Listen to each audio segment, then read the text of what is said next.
Bienvenidos a nuestro podcast. Yo soy Alexander Luébano. Y yo soy Ronaldo Salas Flores y el día de hoy vamos a hablar acerca de dos leyes que son fundamentales para la electricidad, como son la ley de Ohm y las leyes de Kirchhoff. Y prácticamente estaremos hablando de su historia y cómo se aplica en la actualidad.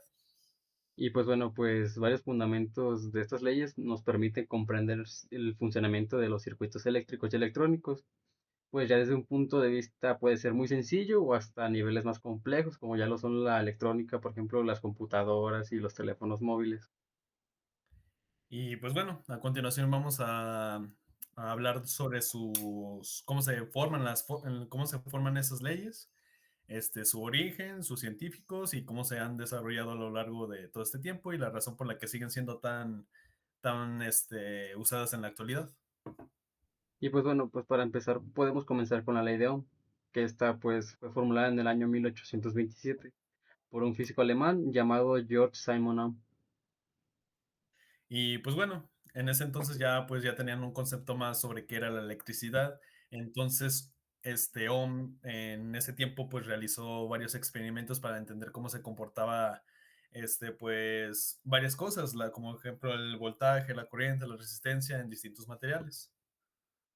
Y pues bueno, finalmente descubrió pues estos tres conceptos que son estas magnitudes, las cuales serían el voltaje, la corriente y la resistencia. Y pues bueno, la fórmula bueno, cómo se forma esa ley de Ohm se puede formar por varios aspectos. Por ejemplo, es dependiendo de lo que quieras calcular. Por ejemplo, si quieres medir el voltaje, pues voltaje es igual a corriente por resistencia. Si quieres medir la corriente, es voltaje sobre resistencia. Y si quieres medir la resistencia, es voltaje sobre corriente. Y pues bueno, o sea, se puede formular de distintas maneras dependiendo qué es lo que quieras, bueno, lo que quieres obtener o lo que quieres calcular. Pues bueno, ahorita yo les voy a definir estas tres magnitudes un poco muy breve.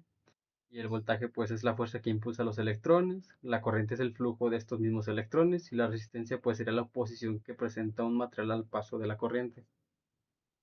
Y pues bueno, tomando en cuenta lo que dice mi compañero, este, pues vamos a usar un ejemplo así sencillo de lo que es, digamos, el voltaje, digamos, queremos medir cómo es el agua en una tubería, digamos, es un ejemplo.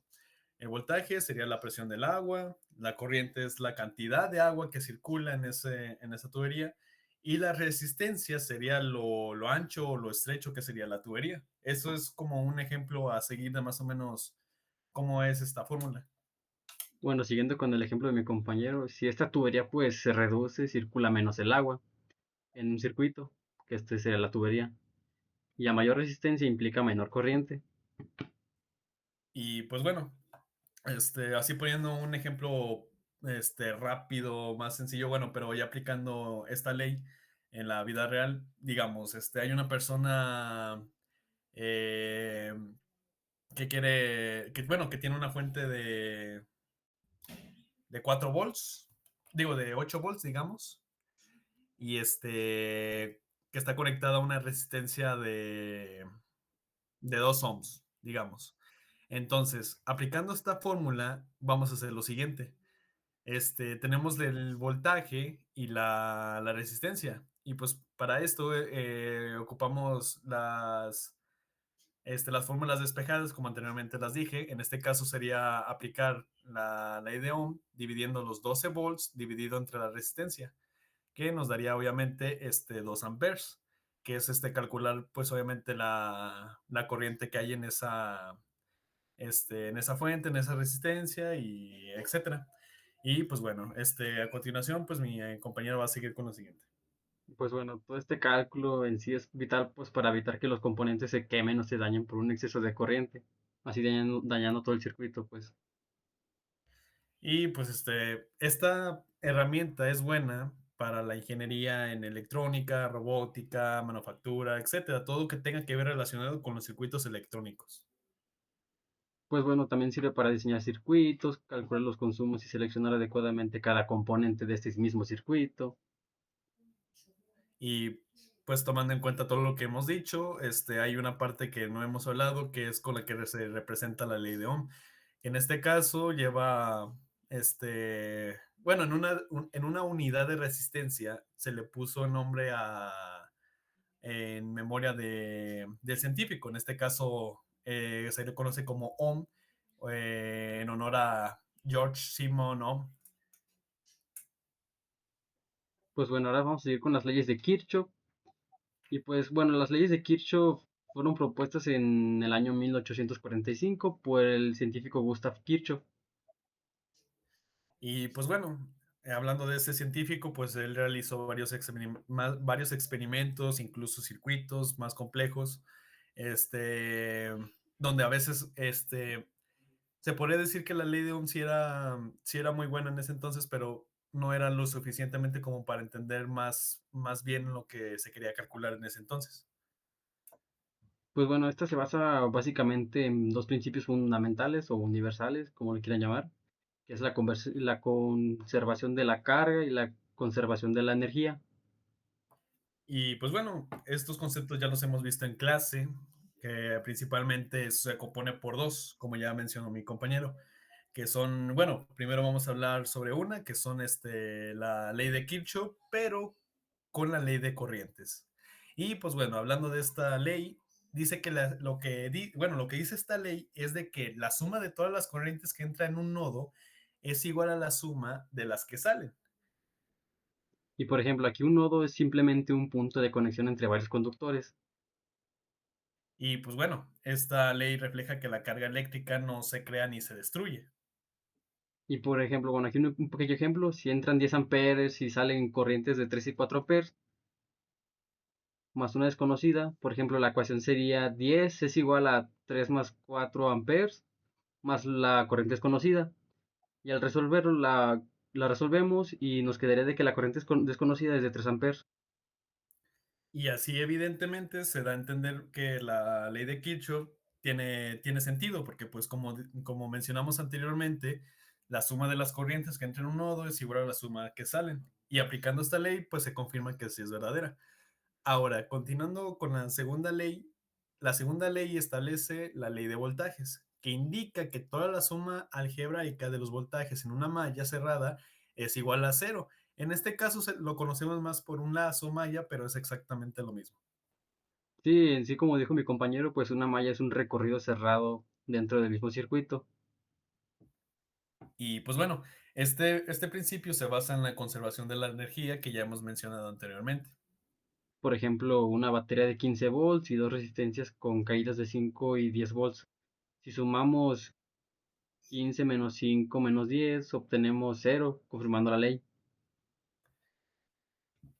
Y pues bueno, ya mencionando todo lo anterior, podemos ver que la relación entre las leyes de Ohm y las leyes de Kirchhoff, bueno, la ley de Ohm y las leyes de Kirchhoff, ambas leyes se complementan porque primero, pues una se plantea en hacer ecuaciones y la ley de Ohm solo permite expresar los voltajes y las corrientes en función de resistencias. Así podemos resolver circuitos más complejos, con varios componentes. Por ejemplo, en este caso, como nosotros lo conocemos, entre más mallas haya, más nodos hay. Todas estas leyes nos permiten, obviamente, calcular todo esto sin ningún problema. Bueno, y aquí yo les voy a dar algunas aplicaciones de las cuales se pueden hacer aquí en la vida real.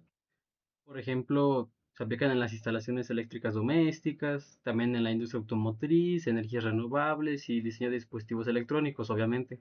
Y sin ellas pues sería imposible calcular correctamente el comportamiento de un circuito en todas estas aplicaciones. Sí, lo hemos visto ya incluso en clase unos ejemplos de cómo se aplica esta ley en varias situaciones, cuando se quiere medir una pila, cuando se quiere obtener una corriente, una resistencia, cuánto voltaje está entrando por un componente. Eh, Diferentes casos nos ayudan estas leyes, obviamente, para entender un poco más lo que compone un circuito y así evitarnos varios problemas de un cortocircuito, un fallo malo y que el circuito no funcione. Entonces, estas leyes nos permiten, obviamente, a comprobar varias cosas y hacer el trabajo más sencillo. Y pues bueno, tomando esto en conclusión, pues las leyes de Ohm son fundamentales para todo lo que es la electricidad en hoy en día. Bueno, la electricidad moderna, lo que se utiliza hoy prácticamente.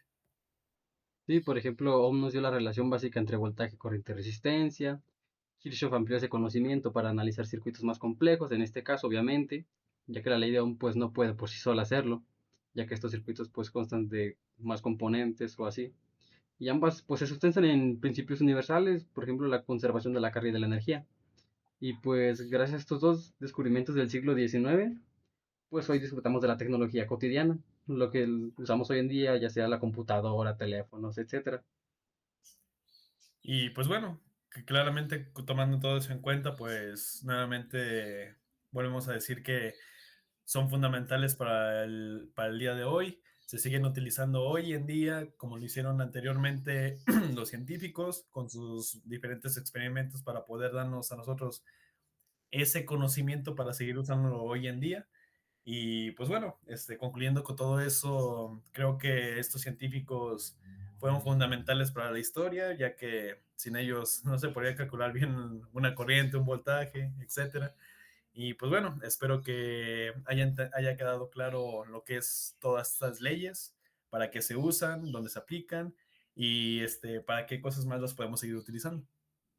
Sí, pues por el momento eso sería todo. Muchas gracias por escucharnos en este podcast sobre estas dos leyes. Esperamos ser claros sobre estas dos. Y pues bueno, sería todo. Gracias por acompañarnos. Adiós.